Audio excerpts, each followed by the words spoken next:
کیا کبھی آپ نے سوچا ہے کہ ایک فقیر اپنی زبان سے ایسا حکم دے جو دہائیوں بعد بھی حرف بحرف پورا ہو؟ کیا واقعی کوئی ایسا قلندر ہو سکتا ہے جو دنیا سے پردہ کرنے کے بعد بھی اپنے مریدوں کی رہنمائی کرتا رہے؟ اور کیا یہ ممکن ہے کہ ایک گاؤں کی تقدیر ایک ولی کے ایک جملے سے بدلنے والی ہو؟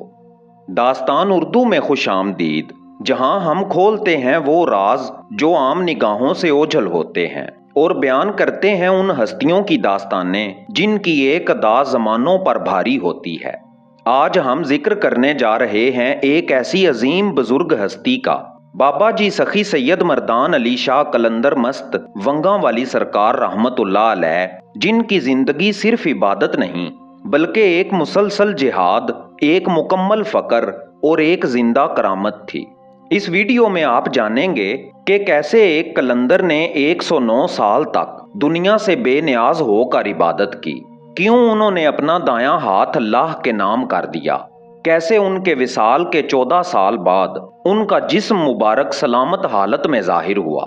اور وہ بولیاں جو انہوں نے مستی میں فرمائیں مگر وقت نے انہیں سچ ثابت کر دیا، اور سب سے بڑھ کر وہ خطرناک اور لرزا دینے والی بولی جس کا انتظار آج بھی ان کے مریدوں اور عقیدت مندوں کے دلوں میں زندہ ہے کہ آخر وہ کب پوری ہوگی اور کیسے پوری ہوگی۔ اگر آپ بھی چاہتے ہیں کہ ایسی روحانی داستانیں آپ کے دل کو چھو جائیں تو ابھی اس چینل کو سبسکرائب کریں اور اس ویڈیو کو زیادہ سے زیادہ شیئر کریں تاکہ یہ نور معرفت ہر دل تک پہنچ سکے۔ تو آئیے اپنے دل کو دنیا کے شور سے نکال کر روح کی گہرائیوں میں اترنے کے لیے تیار ہو جائیے اور چلیں آج کے اس ولایت کے سفر کا آغاز کرتے ہیں۔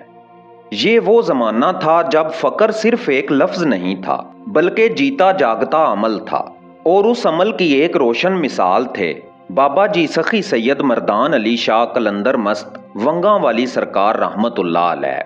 109 برس پر محیط یہ حیات مبارکہ عام انسانوں کی زندگی جیسی نہیں تھی۔ یہ ایک مسلسل ریاضت تھی، ایک خاموش جہاد تھا، نفس کے خلاف، دنیا کے خلاف اور خواہشات کے خلاف۔